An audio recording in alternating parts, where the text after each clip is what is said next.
Hello বন্ধুরা, সবাই কেমন আছো? আজ আমি বানাচ্ছি বাঁধাকপির পরোটা।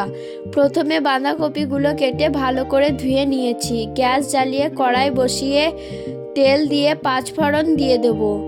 এবার কেটে রাখা বাঁধাকপিগুলো দিয়ে ভালো করে নেড়ে চেড়ে নেব। ভালো করে নাড়াচাড়া করার হয়ে গেছে। পেঁয়াজ কুচি, লঙ্কা কুচি দিয়ে ভালো করে আবার ভেজে নেব। অল্প একটু লবণ দিয়ে দেবো। ভালো করে নেড়ে চেড়ে নিয়েছি।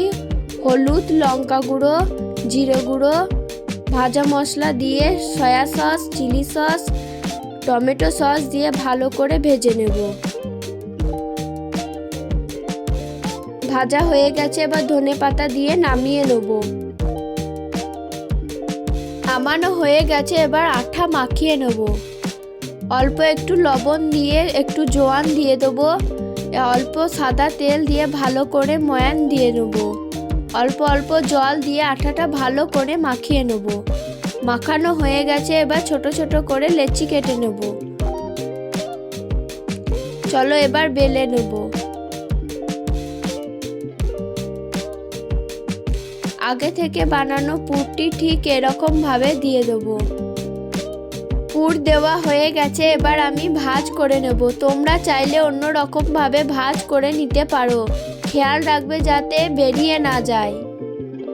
এবার হালকা হাতে আস্তে আস্তে বেলে নেব। বাকিগুলো ঠিক এরকম ভাবেই করে নেব। আমার সবগুলো করা হয়ে গেছে, এবার ভেজে নেব। গ্যাসে তাওয়া বসিয়ে তেল দিয়ে দেব। তেল গরম হয়ে গেলে একে একে পরোটাগুলো দিয়ে উল্টে পাল্টে লাল লাল করে ভেজে নেব। ভালো করে একটু টাইম দিয়ে ভেজে নিতে হবে, তাহলে খেতে খুব সুন্দর লাগবে। ভাজা হয়ে গেছে, এবার তুলে নেব।